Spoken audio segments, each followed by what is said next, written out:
சோதித்து பார்த்து நலமானதை பிடித்து கொள்ளுங்கள் என்று கர்த்தருடைய வார்த்தை நமக்கு இந்த நாளிலே ஆலோசனை சொல்கிறது. எல்லாவற்றையும் சோதித்து பாருங்கள், அதிலே நலமானதை பிடித்து கொள்ளுங்கள். ஒரு பஸ்ஸில் ஏறுறோம்னு வச்சுக்கோங்களேன், கவனிங்க. ஒரு பஸ்ஸில் ஏறுறோம், ஒரே ஒரு சீட்டுக்கு இருக்குன்னு வச்சுக்கோங்களேன், ஓடி போய் என்ன பண்ணுவோம், அதில் போய் உட்காந்துவோம். ஆனால் பஸ்ஸில் எல்லா சீட்டும் காலியாக இருக்குதுன்னு வச்சுக்கோங்களேன், அந்த பஸ்ஸு கிளம்புறதுக்கு முன்பாக நம்ம பிராட்வே பஸ் ஸ்டாண்டில் என்ன கூத்து பண்ணுவோம் தெரியுமா? ஒரு சீட்டில் போய் உட்காருவோம், எழுந்திரிச்சு என்ன பண்ணுவோம்னா அப்படி முன்னாடி போவோம். இந்த டிரைவர் சீட்டை ஒன்றை தான் நம்ம விட்டு இது எல்லாத்தையும் உட்காந்து பார்த்து நம்ம திருப்தியே அடைய மாட்டோம். கடைசியாக ஒரு 4-5 பேர் ஏறினோன்னா ஒரு சீட்டு, இதுக்கப்புறம் நம்ம சீட் மாறினோன்னா நம்ம இடம் டேஞ்சர் ஆகிடும் அப்படின்ட்டு ஒரு நமக்கு பெஸ்ட்டாக தோன்ற ஒரு சீட்டில் போய் உட்காரும் இல்லையா? இது மாம்சத்தின்படி நம்மை திருப்தி அடையாத ஒரு நிலையை நமக்கு என்றைக்கும் எடுத்து காட்டிக்கொண்டே இருக்கு. ஆனால் கர்த்தருடைய வசனம் என்னைக்கும் மாம்சத்தின் ரீதியில் என்ன பண்ணாது, நம்மை யோசிக்கவும் சொல்லாது, முடிவெடுக்கவும் சொல்லாது. கர்த்தருடைய வார்த்தை நமக்கு ஒரு காரியத்தை வெளிப்படுத்துறதுனாலே அது இந்த வாழ்க்கை முழுவதுக்கும் நித்திய காலத்திற்கும் பிரயோஜனப்படுகிற ஒரு வார்த்தையாக தான் இருக்குமே தவிர ஒரு டெம்பரரியான ஒரு சின்ன சந்தோஷத்தை கொடுக்கிறதா இருக்காது. மாத்திரமல்ல, கர்த்தருடைய வார்த்தை எப்போதுமே நலமானது என்று ஒன்றே தான் நமக்கு எடுத்து காட்டும். அதை மாத்திரம் தெளிவாய் நம்ம புரிந்து கொண்டிருக்கோம். எப்படின்னா, நம்முடைய சுயத்தில் நம்முடைய ஃப்ளஷில் நம்ம பார்த்தோம்னா 4-5 பெஸ்ட்டு தெரியும், அதில் ஒன்றை சூஸ் பண்ணுறது தான் பிரச்சனையாக இருக்கும். கர்த்தருடைய வார்த்தை தெளிவாய் நமக்கு சொல்லுகிறது என்னென்னா, எல்லாவற்றையும் நீங்கள் சோதித்து பாருங்கள், நலமானதை பிடித்து கொள்ளுங்கள். Put all things to the test. அப்போ கர்த்தர் நமக்கு ஒரு ஓட்டத்தை வைத்திருக்கிறார். அந்த ஓட்டம் நமக்கு ஒரு டாஸ்கை வச்சிருக்குது. அந்த டாஸ்க் என்னென்னா, கீப் வாட் இஸ் குட். எது நல்லதோ அதை பிடித்து கொள்ளுகிற ஒரு டாஸ்க் நமக்கு இருக்கு. அதுக்கு கர்த்தர் நமக்கு ஒன்று சொல்லுகிறாரு, நீ எல்லாவற்றையும் சோதித்து பார். நாம் பல நேரங்களில் கர்த்தருடைய இந்த வார்த்தையை தெரிஞ்சோ தெரியாமலோ என்ன பண்ணுறோன்னா, மற்ற மனிதர்களின் மேலே நாம் பிரயோகப்படுத்துறதுக்கே அதை உபயோகப்படுத்திக் கொள்கிறோம். மற்றவங்க மேலே இவங்க நல்லவங்களா கெட்டவங்களா, இதுதான் நம்முடைய எண்ணமாக இருக்கே தவிர கர்த்தர் நமக்கு கொடுக்குற ஆலோசனை என்னங்கிறத நம்மளால் சரியாய் புரிந்து கொள்ள முடியாதபடிக்கு நமக்கு ஒரு கண் மயக்கம் எப்போவுமே இருக்குது. அப்போஸ்தலர் 17வது அதிகாரத்தில் 11வது வசனத்தை வாசிங்க. அப்போஸ்தலர் 17:11 அதில் ஒரு காரியம் நமக்கு வெளிப்படுத்தப்பட்டிருக்கிறது. அந்த பட்டணத்தார் மனோவாஞ்சியாய் வசனத்தை ஏற்றுக்கொண்டு காரியங்கள் இப்படி இருக்கிறதா என்று தினந்தோறும் வேத வாக்கியங்களை ஆராய்ந்து பார்த்ததினால்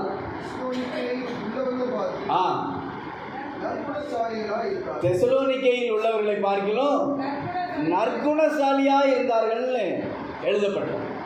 அந்த பட்டணத்தார்னா எந்த பட்டணத்தார்னா, இந்த தெசலோனிக்கேய பட்டணத்தை நம்ம இந்த நிருபத்தை குறித்து வாசிக்கும் போது அதனுடைய அடிப்படையை பார்த்தோம்னா, பவுலும் சீலாவும் என்ன பண்ணுறாங்கன்னா, தெசலோனிக்கே பட்டணத்துக்கு போய் கர்த்தருடைய வார்த்தையை அறிவிக்கிறாங்க. கர்த்தருடைய வார்த்தையை அங்கே அறிவிக்கப்பட்ட போது அந்த பட்டணத்தில் இருந்த கிரேக்கர்கள்,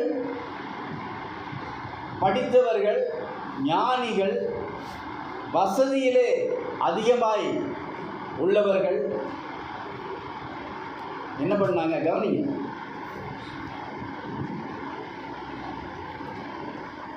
அதிக அதாவது சமுதாயத்தில் உயர்ந்த நிலையில் இருந்தவங்கெல்லாம் என்ன பண்ணாங்கன்னா கர்த்தருடைய வசனத்தை ஏற்றுக்கொண்டார்கள்னு எழுதப்பட்டிருக்கு.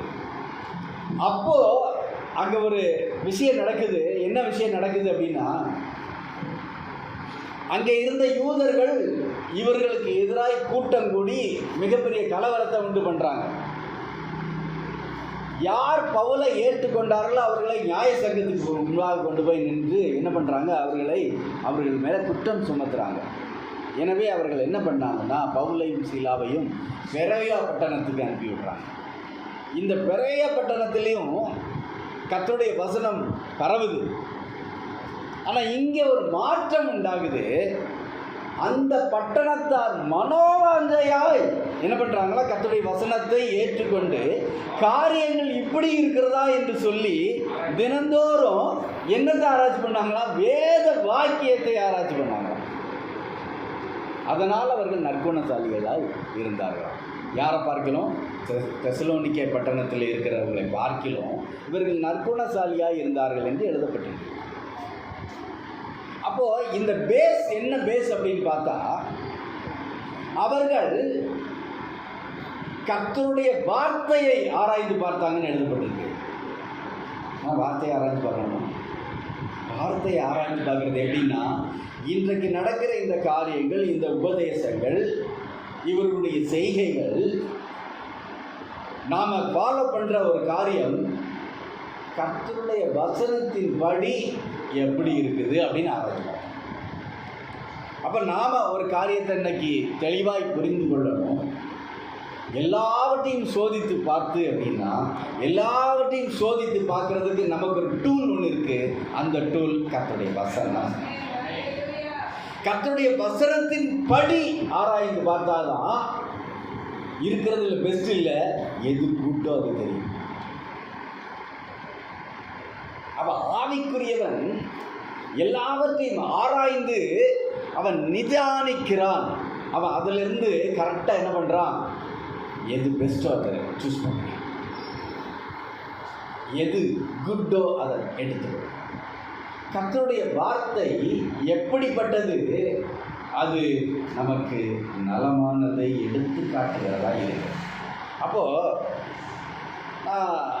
இந்த வசனத்தை எத்தனையோ வருஷமாக திரும்ப திரும்ப படிச்சிருக்கிறேன், பார்த்துருக்குறேன். ஆனால் இது இன்னைக்கு தான், நேற்று இரவு தான் என்கிட்ட கரெக்டாக எனக்கு சொல்லி கொடுத்தது. நீ வசனத்தின் அடிப்படையில் தான் தம்பி நீ இதை பார்த்தனா தான் உனக்கு நல்லது எதுன்னு தெரியும், இல்லைன்னா உனக்கு நல்லது எதுன்னு தெரியும். இல்லைன்னா நீ உனக்குள்ள உன்னுடைய இருதயத்துக்குள்ளே இதுதான் பெஸ்ட்டுன்னு நீ உன்னை சூஸ் பண்ணிட்டு போயிடுவேன். நான் அப்படி அல்ல.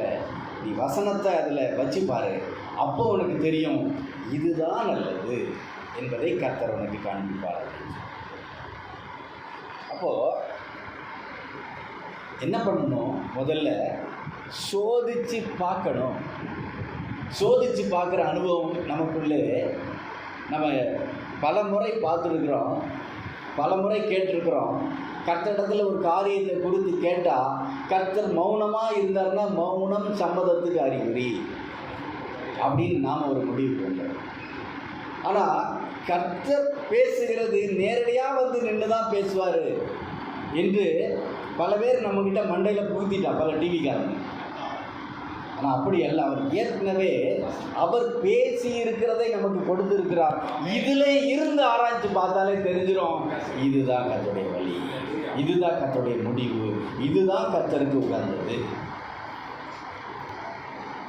அப்போ முதலாவது வசனத்தை வச்சு சோதித்து பார்ப்பதிலே நாம் ஈடுபடுகிறது கர்த்தருக்கு ஏற்ற செயலாக இருக்கிறது. இந்த வசனத்தை குறித்து நான் பார்க்கும்போது என்ன சோதித்து பார்க்குறது, வசனத்தை வச்சு என்னத்தை சோதித்து பார்க்குறது அப்படின்னு சொல்லிட்டு நான் பார்த்தேன். சரி, கண்டிப்பாக நீங்கள் ஒன்று நல்லா தெரிஞ்சுக்கோங்க,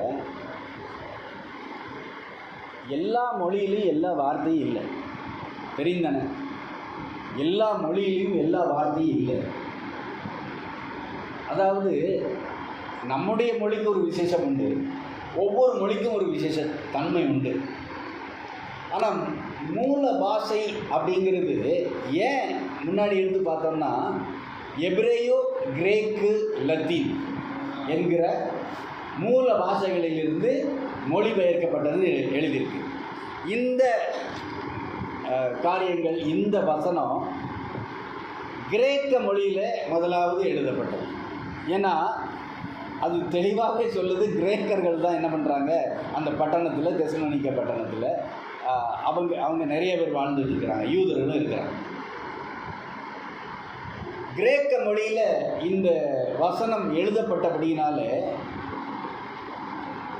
ஒரு விசேஷமான ஒரு காரியம் உண்டு. அதை மொழிபெயர்க்கும் போது பார்த்தீங்கன்னா அதற்கு ஒத்த வசனங்கள் எவ்வளவு பெஸ்ட்டாக எடுக்க முடியுமோ அதை பார்த்து தான் டிரான்ஸ்லேட் பண்ணியிருக்கோம்.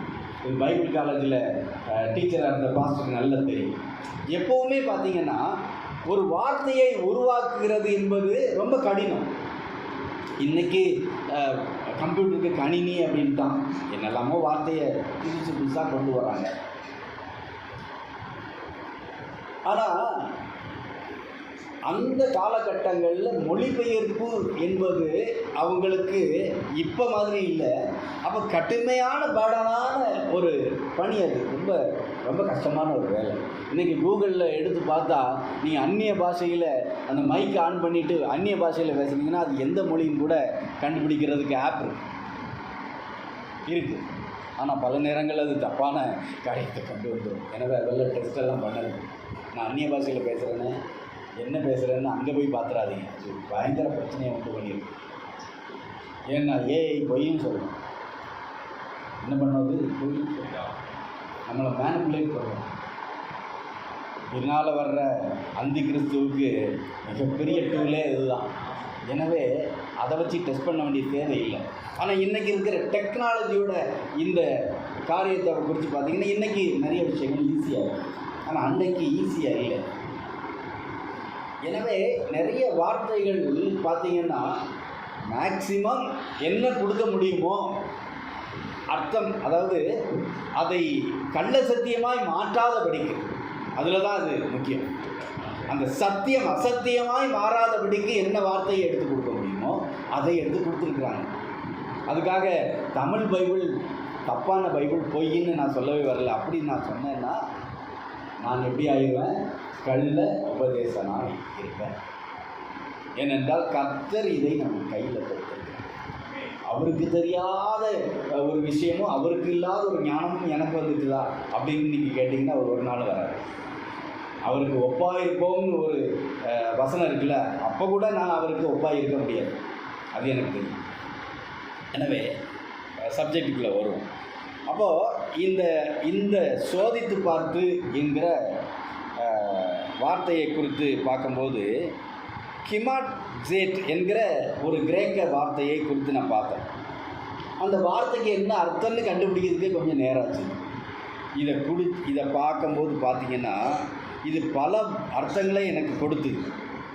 அப்போது அதை குறித்து பார்க்கறதுக்கு முன்பாக இன்னொரு வசனத்தை நாம் பார்த்துடலாம். இதே 1 தெசலோனிக்கேய 5வது அதிகாரத்திலேயே 8வது வசனத்தை வாசிச்சிருங்க. அப்படியே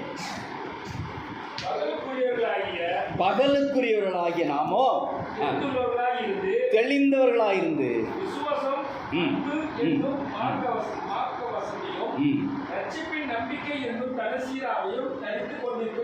நமக்கு இன்னைக்கு இந்த ஆயுதம் நமக்கு இல்லை பாடம். ஆனால் முதல்ல இருக்குது பார்த்தீங்களா, பகலுக்குரியவர்களாகிய நாம் தெளிந்தவர்களாயிருந்து. அப்போ இந்த வசனம் நம்மளை 2 விதத்தில் அடையாளப்படுத்துது.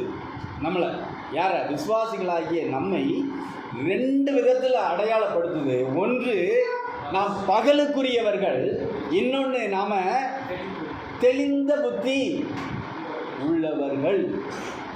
தெளிந்த புத்தி உள்ள இருக்கணும்னு சொல்லுது. எனவே விசுவாசிகள் என்று நம்புகிற நாம் பகலுக்குரியவர்கள் என்றும் நாம் தெளிந்த புத்தி உள்ளவர்கள் என்பதையும் முதல்ல புரிந்து கொள்ளணும். அப்போது பகலுக்குரியவர்கள் எப்படிப்பட்டவர்களாக இருப்பாங்க, அவர்களிடத்தில் அந்தகாரம் இருக்காது, அவர்களிடத்தில் இருள் இருக்காது, அவர்களிடத்தில் அந்தகார கிரியை இருக்காது. அப்போ வசனத்தின் அடிப்படையில் நாம் உன்னை டெஸ்ட் பண்ணணும், சோதிக்கணும் அப்படின்னா, நான் முதலில் பகலுக்குரியவனாய் இருந்து பகலுக்குரியவனாய் யோசிச்சு பகலுக்குரியவனாய் சிந்திச்சு உன்னை சோதிச்சு பார்த்தா எனக்கு தெரியும் எது நலமானது. பகலுக்குரியவர்களாகிய நாமோ தெளிந்த புத்தி உள்ளவர்களாக. அப்போ தெளிந்த புத்தி. இன்றைக்கு நமக்கு பல விஷயங்களில் ஒரு குழப்பம் எப்போவுமே இருந்துகிட்டே இருக்கும். இந்த குழப்பம் நிறைய பேருக்கு சாத்தா என்ன வந்து குழப்பிட்டான், ஒன்றும் கிடையாது, ஒன்றுமே கிடையாது, அவனை சும்மா பழி போடாதீங்க, பாவம். நம்மளே எப்போ அப்படி தான் இருக்கிறோம். நம்மளே என்ன பண்ணிகிட்டு இருக்கிறோன்னா, யாரும் சாட்டை எடுத்து அடிக்க வேண்டியதே இல்லை. இந்த ரோட்லலாம் பார்த்தீங்கன்னா பிச்சை கேட்கறதுக்கு ஒருத்தர் தான் சாட்டையை தானே ஒரு அரசியல் தலைவர் அப்படி எடுத்து அடிச்சுக்கிட்டார். ரொம்ப காமெடியாக இருந்தில்ல? நம்மளும் அப்படி ஆள் தான். யாரும் சாட்டை எடுத்து அடிக்க வேண்டியதே இல்லை, நம்மளே எடுத்து அடிச்சுப்போம். நீ என்ன அடிக்கிறது, நானே அடிச்சுக்கிறேன் அப்படின்னு அடிப்போம். நமக்கு நாமே குழப்பவாதிகளாகவே இருந்துகிட்டு இருக்கிறோம். நம்ம வீட்டை குழப்பத்துக்கு வேறு யாரும் தேவையில்லை. ஐ ஆம் த லார்ட் ஆஃப் ஆல் குழப்பம்ஸ். எல்லா குழப்பத்துக்கும் நானே தேவன் என்று அறிக்கை செய்கிற அளவுக்கு நம்ம ஒரு குழப்பவாதிகளாக இருக்கோம். சில பேரை பார்த்தீங்கன்னா, ஒரு ஃபங்க்ஷனுக்கு போனாங்கன்னு வச்சுக்கோங்களேன், டாஸ்க் வச்சுருப்பான். நம்மளால் இன்றைக்கி எத்தனை பேரை குழப்பி விட பிடிக்கும், என்ன பண்ணணும், குழப்பி விட்டோம். அவன் வீட்டில் போய் இல்லை, இங்கேருந்தே மண்டை பிச்சுக்கிட்டே போவான், இங்கேருந்தே பிச்சுக்கிட்டு போவான். மற்றவங்களெல்லாம் குழப்பி விட்டுட்டு இவங்களுக்கு நிறைவான சமாதானம், நிறைவான அப்படின்னு பாடிக்கிட்டே போவான். ஆவியானவராக கூட இருக்கிறார், குழப்பவாதிகள் கூட ஒரு நாள் என்ன, நம்முடைய ஆவியானவர் கலகத்தின் ஆவியானவர் இல்லை, அவர் சமாதானத்தின் ஆவியானவர். எங்கே குழப்பம் இருக்குதோ அங்கே போய் சமாதானத்தை கொடுக்கிறது தான் நம்முடைய வேலையை தவிர, சமாதானமாக இருக்கிற இடத்துல குழப்பத்தை உண்டு பண்ணுவது நம்முடைய வேலை அல்ல. எனவே பகலுக்குரியவர்களாய நாமோ எங்கேயும் போய் கலகத்தை உண்டு பண்ணாமல் நம்ம போகிற இடத்துல சமாதானத்தை உண்டு பண்ணுகிறவர்களாய். அப்போது நமக்கு நம்ம பகலுக்குரியவன்னு தைரியமாக சொல்லணும்னா நம்ம போகிற இடத்துல சமாதானம் உண்டாயிருக்கணும். உங்களை யார் என்ன சொன்னாலும் பரவாயில்ல, என் வாயை திறந்தா சாக்கடை தான் வரும்னு நான் முடிவு பண்ணேன்னு வச்சுக்கோங்களேன், அந்த வாயை ஷட் பண்ணிகிட்டு இருக்கிறது ரொம்ப நல்லாயிருக்கும். என்ன நான் பேசுனா அங்கே பிரச்சனை தான் வரும்னு எனக்கு தெரிஞ்சிருச்சுன்னு வச்சுக்கோங்களேன், அதுவே பெரிய கிருபை.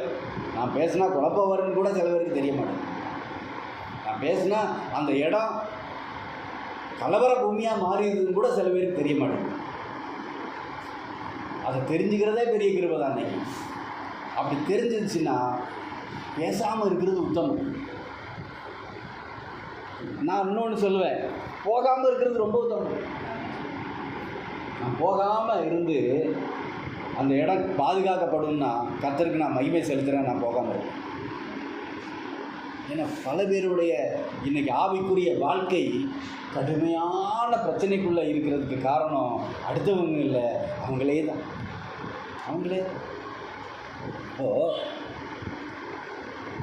இந்த காரியத்திலிருந்து தெளிந்த புத்தி எப்போ வரும்? தெளிந்த புத்தி வந்தால் தான் நம்ம பகலுக்குரியவர்களாக இருக்கும். தெளிந்த புத்தி வந்தால் தான் பகலுக்குரியவனாக இருக்கும். இல்லைன்னா இருட்டில் தடவி திரிகிறவனை போல நாம் இருக்கும். இருட்டில் தடவுனா நமக்கு என்ன தெரியுதோ அதுதான் நிஜம்னு நாம் நினச்சிக்கிட்டோம். ஆனால் வசனம் என்கிற விளக்கை கொண்டு பார்க்கும்போது தான் நாம் பிடிச்சி வச்சுக்கிட்டு இருக்கிறது எது அப்படிங்கிறது நமக்கு நல்லா தெரியும். குருடனுக்கு குருடன் வழிகாட்ட கூடுமோன்னு வசனம் சொல்லுது. நாமளும் இடறி மற்றவங்களையும் இடறி போக பண்ணுகிற ஒரு வாழ்க்கை நமக்குள்ளே இருக்க தேவையே இல்லை. அப்போது இந்த டெஸ்ட்டுங்கிற அந்த வார்த்தைக்குரிய அந்த மூல பாஷையிலிருந்து டிமசேட் என்கிற அந்த வார்த்தையை குறித்து நான் பார்க்கும்போது அது எக்ஸாமின் என்கிற ஒரு பொதுவான டெஸ்ட்டுனா என்னது? Examination, examine. நீ என்ன பண்ணு, அதை சோதித்து பார். ஆனால் ஒரு காரியம் ரொம்ப ஆச்சரியமாக இருந்து அப்ரூவ் என்கிற ஒரு அர்த்தம் அதில் இருக்குது. நீ எதுக்கு டெஸ்ட் பண்ணி பார்க்கணும்? அப்ரூவ் பண்ணுறதுக்கு. நீ டெஸ்ட் பண்ணிக்கிட்டே அலைகிறது இல்லை, நீ சோதித்து பார்த்துக்கிட்டே தெரிகிறது இல்லை, நீ நலமானது அப்ரூவ் பண்ணும்படியாக டெஸ்ட் பண்ணு. நலமானது இதுதான் முடிவெடுக்கும்படிக்கு நீ என்ன பண்ணு, சோதிச்சு பாரு என்கிற ஒரு அர்த்தத்தை என்னால் பார்க்க முடியுது. ரொம்ப ஆச்சரியமாக இருக்கு. அப்போ கர்த்தர் ஒரு வார்த்தையை சொன்னாலே அதுக்கான சொல்யூஷனை அந்த இடத்துல நமக்கு என்ன பண்ணுறாரு, வெளிப்படுத்துகிறாரு. நீ சோதிச்சு பாரு, பார்த்துட்டு முடிவெடுக்கும்படியாக சோதிச்சு பாரு. ஆனால் மனுஷன்ட்ட ஆலோசனை கேட்டேன்னு வச்சுக்கோங்களேன், உனக்கு எது நல்லதுன்னு தோணுதோ அதை செஞ்சிரு அப்படின்னு சொல்லிட்டு போயிட்டே இருப்போம். ஏன்னா எனக்கு பதில் தெரியும், அது ரொம்ப நல்லது. சில பேர்கிட்ட நீங்கள் யோசனை கேட்டிங்கன்னு வச்சுக்கோங்களேன், அவன் என்கிட்ட கேட்டுட்டானே, நான் சொல்லியே ஆகணுமேன்னு இவனுக்கு ஒரு பேடன் வந்து என்னத்தையாவது சொல்லி நம்மளை எங்கேயாவது போக வச்சுக்குவோம். அதை விட உனக்கு எது நல்லதோ அதை செய். ஆனால் உனக்கு எது நல்லதோ அதை செய்யின்னு சொல்கிறது இருக்குல்ல, அதுக்கு பேர் என்ன தெரியுமா? பொறுப்பை தட்டி கழிக்கிறது. எனக்கு சொல்ல தெரியலன்னு வச்சுக்கோங்களேன், ஜெபம் பண்ணுவோம்பா, கர்த்தர் வெளிப்படுத்தினா நான் அவனுக்கு சொல்கிறேன். நமக்கு பொறுப்பை தட்டி கழிக்கிறது. ஏன்னா நம்மளால் போய் ஜெபம் பண்ண முடியாது, வீட்டுக்கு போகிறதுக்குள்ளே இந்த ஆளை மறந்துடும் இல்லையா? ஒரு ஆள் ஜெபம் பண்ண சொன்னால் வீட்டுக்கு போய் இரவு ஜெபிக்கிறதுக்குள்ளே நம்ம மறந்து போயிட போகிறோம். அது நமக்கு கன்ஃபார்ம். எனவே அங்கேயே பொறுப்பை தட்டி கழிச்சிட்டு உனக்கு எது நல்லதுன்னு தோணும், எனக்கு எது நல்லதுன்னு தோணுது, நான் செய்கிறதுக்கு எதுக்கு உங்கள்கிட்ட வந்து சொல்லணும்? சொல்யூஷன் ஒன்று கிடைக்குமான்னு தானே நான் வந்து சொல்கிறேன். அப்போது நான் ஜெபிச்சு பார்க்குறப்ப நீயும் ஜெபம் பண்ணு, கர்த்தர் வெளிப்படுத்துவார் அப்படின்னு சொல்கிறத விட்டுட்டு, ஏன்னா நாம் உலகத்தான் இல்லை, உலகத்தான் தான் என்ன பண்ணுவான், உனக்கு நல்லதுன்னு எது படுதோ அதை செய்யின்னு சொல்லுவான். இந்த வசனம் நமக்கு அதை சொல்லலை, உனக்கு எது நல்லதுன்னு படுதோ, உனக்கு எது நல்லதுன்னு படுதோ அதை பிடிச்சிக்கோன்னு சொல்லவே இல்லை. நீங்கள் எல்லாவற்றையும் சோதித்து பார்த்து நலமானதை பிடித்து கொள்ளுங்கள்னா அந்த சோதனை இதன் அடிப்படையில் இருக்கணும், வசனத்தின் அடிப்படையில். அப்போ நமக்கு நலமானது என்கிறத விட வசனம் எது நல்லதுன்னு காட்டுது. இன்னும் கூடுதலாக ஒருபடி மேலே போய் சொன்னால், இதை வசனத்தை கொடுத்த கர்த்தருக்கு எது பெஸ்ட் அப்படின்னு தெரியுதோ அதை நமக்கு வைக்கலாம். அப்போ நேரடியாக நமக்கு ஒரு தொடர்பு இருக்குது, பரலோகத்துக்கு நமக்கு ஒரு தொடர்பு இருக்குது. அந்த தொடர்பு இந்த வேத வசனம். வானமும் பூமியும் ஒழிந்து போனாலும் இந்த வார்த்தையோ, அந்த வார்த்தையில் இருக்கிற ஒரு உறுப்பு அழிந்து போதில்லைன்னு கட்ட சொல்லிட்டார். அப்போ இது கடைசி வரைக்கும் இதை தூக்கிட்டு தான் தெரிய போகிறோம், இதை தூக்கிட்டு தான் இருக்க போகிறோம். கடைசி வரைக்கும் இதுதான் நமக்கு, இதை தவிர வேறு சொல்யூஷன் இல்லை. அப்போ இந்த ஒரே சொல்யூஷனை பிடிச்சிக்கிட்டோம்னா வாழ்க்கையில் எல்லாவற்றுக்கும் நமக்கு பதில் கிடைக்கும். அப்போது இந்த வார்த்தை இன்னொரு வார்த்தையும் எனக்கு வெளிப்படுத்துச்சு. அலோவத் அப்படின்னா, இந்த அலோவத் இந்த மாதிரி வார்த்தைகள்லாம் ரொம்ப பழைய இங்கிலீஷ். ஒரு பாட்டு பாடினால அது ரொம்ப பழைய தமிழ் மாதிரி, இது ரொம்ப பழைய இங்கிலீஷ். எப்படின்னா செய்யுள்ள எப்படி இருக்குதோ அது மாதிரி இந்த போயம்ஸ்லாம் சில வார்த்தைகள் இருக்கும். பழைய பாட்டுகளில் பார்த்தீங்கன்னா, இங்கிலீஷ் பாட்டுகளில் பார்த்தீங்கன்னா அந்த வார்த்தைகள்லாம் வேறு மாதிரி இருக்கும். அது பழைய வார்த்தைகள். அதுபோல் இந்த அலோவத்துங்கிறது ரொம்ப பழைய வார்த்தை. அல்லோ எது நமக்கு அனுமதிக்கப்பட்டதோ, புரியுதா? நீங்கள் சோதித்து பார்க்கறது எதுக்கு, உங்களுக்கு எதை கர்த்தர் அனுமதிக்கிறாரோ அது. இன்னொன்று பை இம்ப்ளிகேஷன், எதை நீங்கள் செயல்படுத்த வேண்டுமோ அதை கண்டுபிடிக்கணும்னு சொல்லியிருக்கோம். அப்போ ஒரு வார்த்தைக்குள்ள இத்தனை அர்த்தங்களை அடக்கி வைக்க முடியாததுனால தான் சோதிச்சு பாரு அப்படிங்கிற ஒரே வார்த்தையில் தமிழ் எழுதும். எனவே சில விஷயங்களை நம்ம கொஞ்சம் ஆராய்ந்து பார்க்கறது நமக்கு நல்லது தான். அப்போது இந்த வார்த்தைகள் மூலமாய் நமக்கு ஒரு காரியம் இருக்குது. எந்த காரியம்ல பகலுக்குரியவர்களாகிய நாமோ தெளிந்த புத்தி உள்ளவர்களாக இருக்கணும். ரோமர் 12வது அதிகாரத்தில் 2வது வசனத்தில் இப்படியா இருக்குது. அந்த வசனம் ரொம்ப அருமையாய் நமக்கு ஒரு காரியத்தை வெளிப்படுத்தி, நீங்கள் இந்த பிரபஞ்சத்திற்கு ஒத்த வேஷம் தெரியாமல் தேவனுடைய நன்மையும் பிரியமும் பரிபூரணமான சித்தம் இன்னதென்று பகுத்தறியத்தக்கதாக. ஆமாம், டெய்லி கேட்குறோம், ஆண்டவரே என்னை மறுரூபப்படுத்தும். பாட்டு பாடுறோம், மறுரூபமாக்கும் ஆண்டவரே. எப்படி மறுரூபமாகும்? எப்படி மறுரூபமாகும்? இந்த உலகத்துக்கு ஒத்த வேஷம் தெரியாமல் இருந்தா, இந்த உலகத்துக்கு ஒத்த வேஷம் தெரியாமல் இருந்தா தேவனுடைய நன்மையும் பிரியமும் பரிபூரணமான சித்தம் இன்னதென்று பகுத்தறியணும்.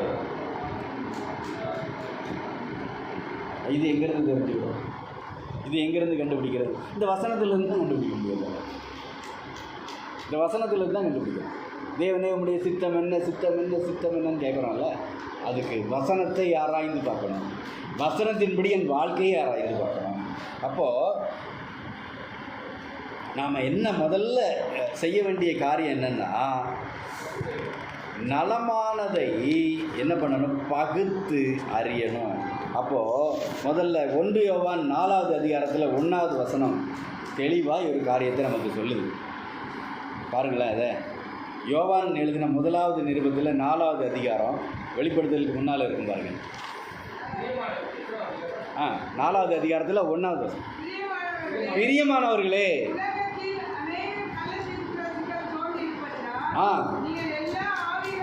நீங்கள் எல்லா ஆவிகளையும் நம்பாமல் அந்த ஆவிகள் தேவனால் உண்டானவைகளோ என்று சோதித்து அறியுங்கள். அப்போது முதலாவது நாம் செய்ய வேண்டியது என்னென்னா, எனக்குள்ளே இருக்கிற இந்த ஆவி எப்படிப்பட்ட ஆவி? Hello, mic testing. எனக்குள்ளே இருக்கிற, நான் என்ன சொல்கிறேன்னா, எனக்குள்ளே இருக்கிறதுல ஒரு ஆவி. அந்த ஆவி எப்படி இருக்கு? நாம் ஆவிக்குரியவர்களா அப்படின்னா நாம் ஆவிக்குரியவர்கள்னு சொல்கிறோம். பரிசுத்த ஆவியானவர் என்ன பண்ணுறாரு? வந்து என்னுடைய ஆவியோடு இணைந்து கொள்கிறார். அப்போ என்னுடைய ஆவி எப்படி இருக்கு? வசனம் சொல்லுது, சில பேர் சுபாவ அன்பில்லாதவர்களாய், சுபாவ கடைசி காலத்தில் எப்படி இருப்பாங்களா? சுபாவ அன்பில்லாதவர்களாய் நடந்து கொள்வார்கள். அப்போது நம்முடைய ஆவிக்கு ஒரு சில விஷயங்கள் இருக்குது. நம்முடைய ஆவி எப்படிப்பட்டதாக இருக்குது? சில பேரை பார்த்தீங்கன்னா நம்மகிட்ட ஒருத்தே வரமாட்டான். விசுவாசி தான், ஊழியக்காரன் தான், கர்த்தருக்கு ஊழியம் செய்கிறவன் தான், இல்லை கர்த்தருடைய சபையில் வந்து கர்த்தரை ஆராதிக்கிறவன் தான். ஆனால் அந்த ஆவி நம்ம ஆவியும் ஒரு நாள் ஒத்து போகவே போகும். சில பேர்ட்டெல்லாம் நான் ரொம்ப பாடம் படிச்சிருக்கேன்.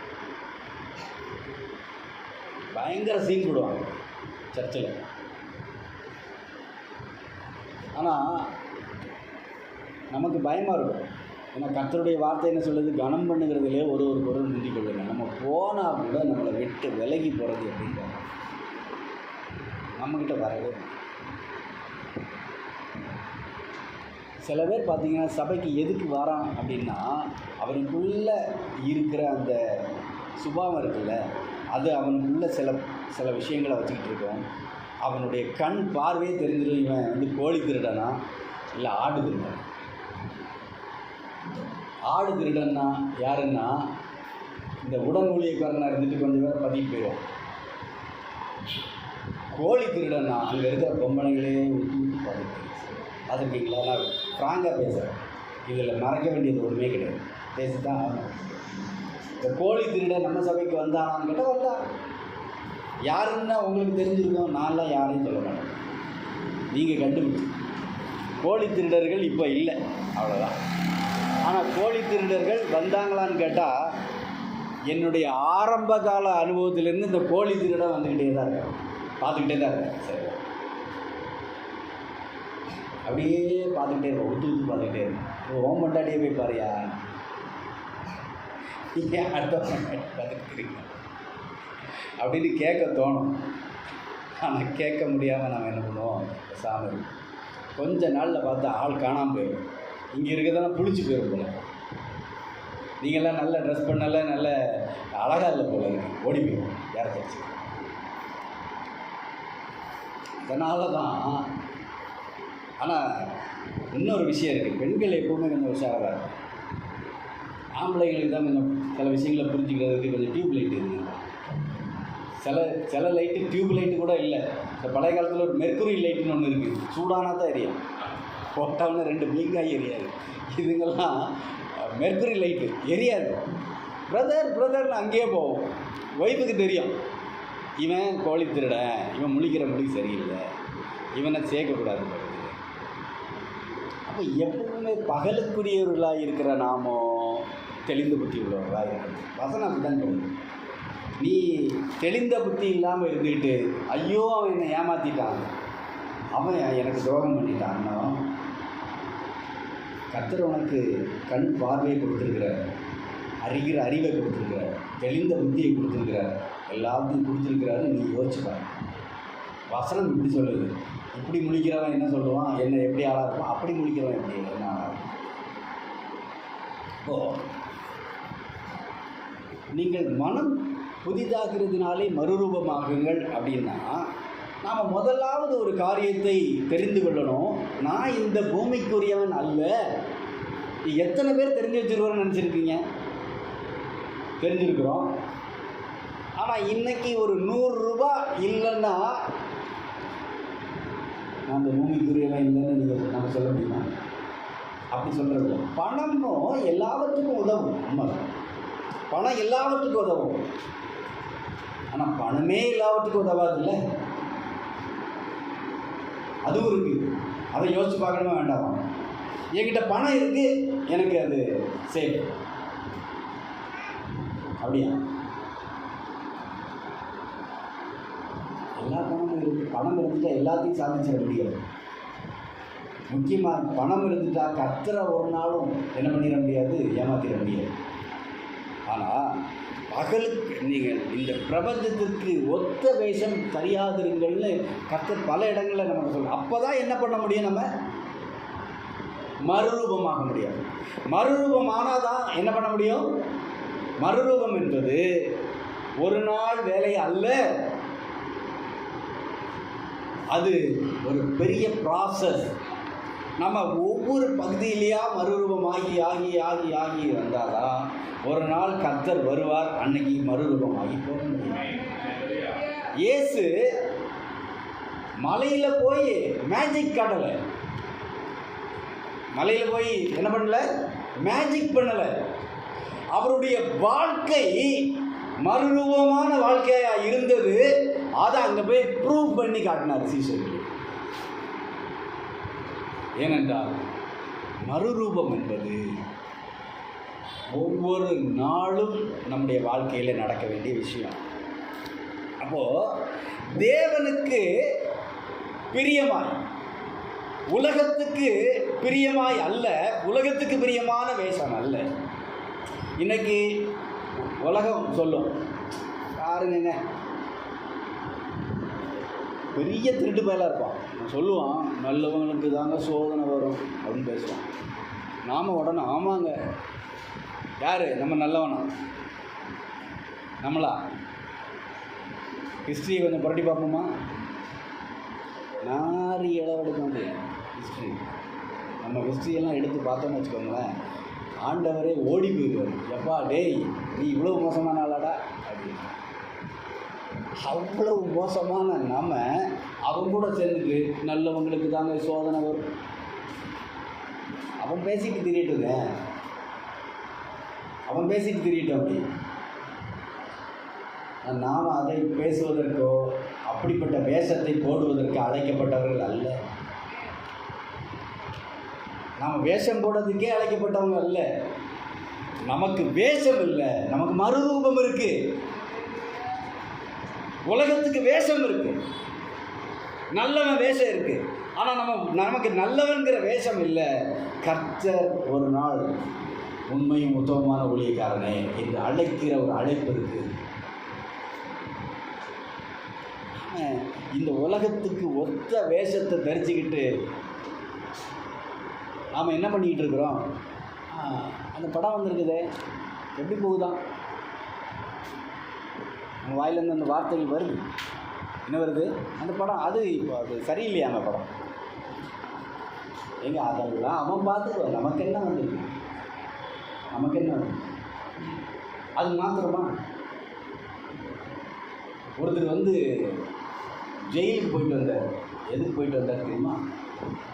அவர் வந்து சுவிசேஷத்தின் நிமித்தமாக வந்து ஜெயிலுக்கு போயிட்டு வந்தார். அது போல் சீன் போட்டுட்ருக்கிறார். நான் வந்துட்டேன். நாம் அவங்களெல்லாம் குறை சொல்றதுக்கு இல்லை. ஆனால் நீ உலகத்துக்கு ஒத்த வேஷத்தை தரிக்கிறதை மறுக்க முடியாது. உலகத்தான் தான் அவன் ஊரெல்லாம் அடித்து உலையில் போட்டு திருடிட்டு உள்ளே போயிட்டு உத்தமனாக வெளியே வருவான். வரும்போது பார்த்தீங்கன்னா அவனுக்கு வரவே இவருக்கு அதே வரவேற்பு. ஒரு கூட்டம் ஒன்று தயாராகிட்டே இருக்குது, உலகத்துக்கு ஒத்த வேஷம் தரிச்சுக்கிட்டே இருக்கு. ஆனால் பகலுக்குரியவர்களாக நாமும் உலகத்துக்கு ஒத்த வேஷத்தை தரிக்க வேண்டாம் என்று கர்த்தர் சொல்லியிருக்கிறார். அது மாத்திரம் இல்லாமல் தேவனுடைய நன்மையும் பிரியமும் பரிபூர்ணமான சித்தம் இன்னதென்று அறியத்தக்கதாக, பகுத்தறியத்தக்கதாக. அப்போ பரிபூர்ண சித்தம், தேவனுடைய சித்தம் என்ன, அவருக்கு இன்பம் என்ன, அவருக்கு விருப்பம் என்ன, அவர் வாஞ்சை என்ன என்பதை பகுத்தறிகிற ஒரு அறிவு நமக்குள்ளே வேலை செஞ்சுக்கிட்டே இருக்கும்.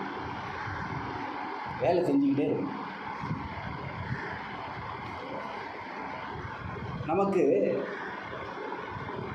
ஒரு விஷயத்தை செஞ்சோன்னா இது வந்து என் ஒய்ஃபுக்கு பிடிக்குமா, என் ஹஸ்பண்டுக்கு பிடிக்குமான்னு யோசிக்கிறோம். பிள்ளைகளுக்கு பிடிக்குமா, சமைக்கிறாங்க, இந்த ஃபுட்டு வந்து என் பிள்ளைக்கு பிடிக்கும் அப்படிங்கிறத யோசிக்கிறோமே. செய்கிற காரியம் கர்த்தருக்கு பிடிக்குமான்னு யோசிக்கிறோம். நான் செஞ்சல இந்த காரியம் இது கர்த்தருக்கு பிரியமானதா, இது பிடிச்சதா, பிடிக்காதா? அப்போது ஒருத்தர் வந்து மறுரூபம் ஆகணும்னா கர்த்தருக்கு பிடிக்குமா பிடிக்காதா என்னுடைய செய்கையினே யோசிக்காமல் எப்படி மறுரூபமாக முடியும்? எப்படி பகலுக்குரியவர்களாய் நடந்து கொள்ள முடியும்? எப்படி தெளிந்த புத்தியோடு இருக்க முடியும்? எல்லாவற்றையும் நான் செஞ்சுட்டு கர்த்தர் எனக்கு வழி கொடுக்கல, வழி காட்டலை, கர்த்தர் எனக்கு பதில் கொடுக்கல அப்படின்னு கர்த்தரை நான் ப்ளேம் பண்ணுவது எப்படி? எல்லாவற்றையும் எல்லா கோக்குமாக்குத்தனத்தையும் பண்ணுறது நான். ஆனால் கர்த்தரை குறித்து என்ன பண்ணுறோம்? கர்த்தர் என்கிட்ட பேசவே இல்லைங்க. கர்த்தர் இனி பேசலை, அவர் ஏற்கனவே பேசிட்டார். என் காது தான் காது, கேடுள்ள காதா இருக்கு. ஏன் காது சாதாரண காதா இல்லை, கேடுள்ள காதா இருக்கு. அப்போது நான் என்ன பண்ணுறேன்?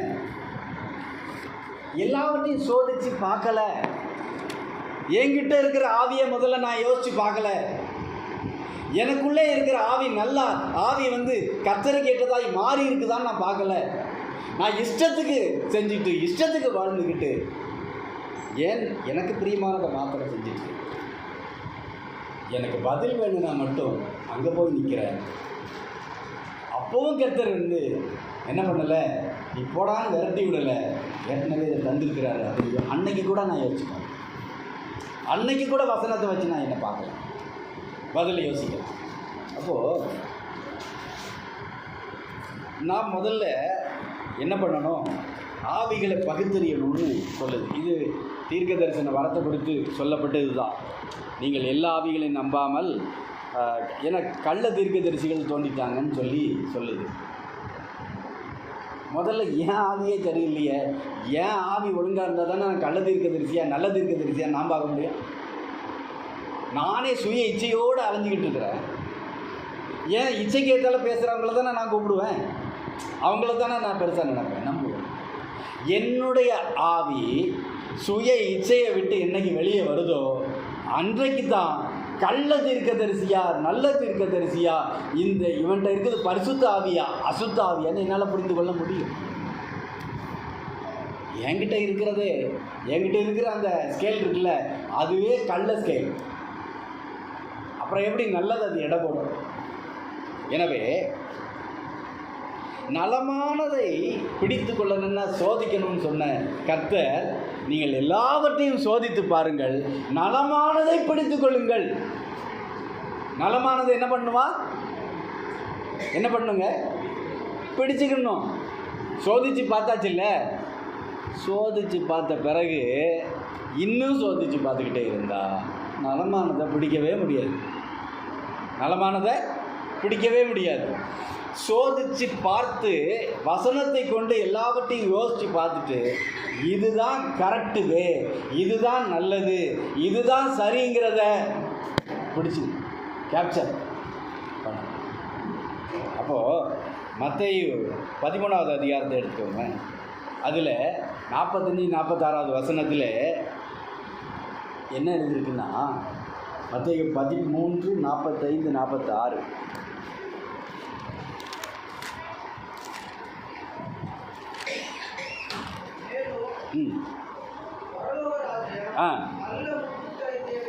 நல்ல முத்துக்களை தேடுகிறேன்.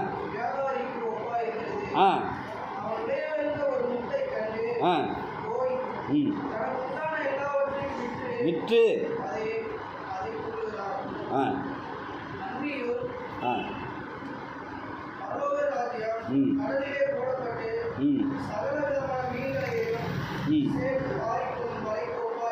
போதும். இப்போது பரலோக ராஜ்யத்தை குறித்து 2 டெஃபினேஷனை நம்ம பார்க்குறோம். ஒன்று அது நல்ல முத்து, இன்னொன்று அந்த விலை உயர்ந்த முத்துக்காக அவன் என்ன பண்ணுறான், எல்லாவற்றையும் விற்று அதை போய் என்ன பண்ணுறான், வாங்குறான். அப்போது அவன் நல்லதை கண்டுபிடிச்சிட்டான். நல்லதை கண்டுபிடிச்ச பிறகு அவன் காலதாமதமே பண்ணலை, அதை பிடிக்கிறதுக்கு என்ன பண்ணணுமோ அதை பண்ணணும். புரியுதா? டாபிக் எங்கே போகுதுன்னு புரியுதா? நல்லதை கண்டுபிடிக்கும்படியாய் சோதித்து பார்த்துட்டு இது நல்லதுன்னு வசனத்தின் அடிப்படையில் தெரிந்த பிறகு அதுக்காக எதை இழக்கிறதுக்கு நான் தயாராகிறேன். அதுதான் நலமானது. கர்த்தருடைய வசனத்திற்காக, கர்த்தருடைய வார்த்தைக்காக, கர்த்தருடைய சித்தத்துக்காக நான் எதை இழந்தாலும், எதை இழந்து நின்றாலும் அது நல்லதாகவே. இழந்து போனது நல்லதில்லை, அது போனதுக்காக நல்லது. அப்போது இந்த காரியத்தை குறித்து பார்க்கும்போது ஒரு 38 வருஷம் வியாதியாக இருந்த ஒரு மனுஷனை குறித்து நம்ம பார்த்தோம் இல்லையா? கடந்த ஒரு சில வாரங்களுக்கு முன்பாக பிரசங்கத்தில் பார்த்தோம். அப்போது இந்த 38 வருஷம் ஒருத்தர் வியாதியாக இருந்தால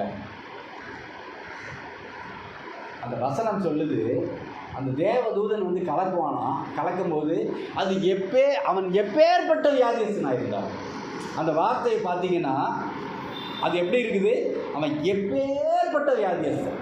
அப்போது எந்த வியாதியுமே குணப்படுத்த முடியாதது கிடையாது அப்படிங்கிறது தான் அதோடைய அர்த்தம். எப்பேற்பட்ட வியாதியஸ்தனாக இருந்தான். கர்த்தருக்கு குணப்படுத்த முடியாத ஒரு வியாதி உலகத்தில் கிடையவே கிடையாது இல்லையா? நம்ம என்ன நம்புகிறோம், கர்த்தர் எல்லா வியாதியும் குணப்படுத்துவார். நமக்கு ஏகப்பட்ட எக்ஸாம்பிள்ஸ் இருக்குது, நிறைய சாட்சிகள் இருக்குது. கர்த்தரால் குணப்படுத்த முடியாத ஒரு வியாதியே கிடையாது. அப்போ எப்பேற்பட்ட வியாதி அப்படின்னா அந்த வியாதியோட தன்மையை பார்த்தீங்கன்னா, அந்த வியாதி மரணத்துக்கு கொண்டு போகிற வியாதியாகவும் இருக்கும். அந்த வியாதி மரணத்துக்கு போகிற வரைக்கும் அவனோட கூட இருக்கிற வியாதியாகவும் இல்லையா? ஒரு வியாதி அப்படின்னா சும்மா ஏதோ ஒரு காய்ச்சல் இல்லை ஒரு ஆப்ரேஷன் பண்ணால் சரியாக போயிடும் அப்படிங்கிற வியாதி அல்ல. அது மரணம் வரைக்கும் கூட போகிற வியாதியாக இருக்கும். அதனால் அவனுக்கு மரணம் சம்பவிக்கும். கர்த்தருடைய வார்த்தை என்ன சொல்லுதுன்னா, நீங்கள் பிடித்து கொள்ளுங்கள்னா அந்த மரணம் அவனை எப்படி, அந்த வியாதி அவனை எப்படி பிடிச்சி வச்சுருக்கோம்? அவன் என்ன சொன்னான்? நீ குணமாக விரும்புகிறாயன்னு கேட்கும்போது என்ன சொன்னான்? நான் எந்திரிச்சு அந்த குளத்துக்குள்ளே முழுங்கிறதுக்கு முந்தி என்ன பண்ணுறான்? இன்னொருத்தன் இறங்கிடுறான். அப்போது என்னால் அந்த வியாதியை என்னை விட்டு எடுத்து போட முடியலை. நீங்கள் நனவானதை எப்படி பிடிச்சிக்கணும் தெரியுமா? உங்களால் அதுக்கப்புறம் அதை எடுத்து போட முடியாது. வார்த்தையின் தீவிரங்களை புரிந்து கொள்ளுங்கள். பிடித்து கொள்ளுங்கள்னா என்னதுன்னா, மரணம் மாத்திரம்தான் அந்த நலமானதுலேருந்து என்னை பிரிக்க முடியும். இந்த பூமியில் வேறு எதுவும் என்னை பிரிக்க முடியாது என்கிற ஒரு உறுதி. ஏன் மரணத்தை அதுக்கு ஒப்பாய் சொல்கிறோம் அப்படின்னா, நேசம் எப்படிப்பட்டது? மரணத்தை போல வலியது. ஏன்னா இந்த உலகத்தில் நிச்சயிக்கப்பட்ட ஒன்று, அது வராமல் போகவே போகாதுங்கிற ஒன்று இருக்குதுன்னா அது மரணம். வேறெல்லாம் கிடைக்கும், கிடைக்காம போகும், வரும், வராமல் போகும், வியாதி இருக்கும், இல்லாமல் போகும், சுகம் கிடைக்கும், கிடைக்காம போகும். ஆனால் மரணங்கிறது வந்தே ஆகும்.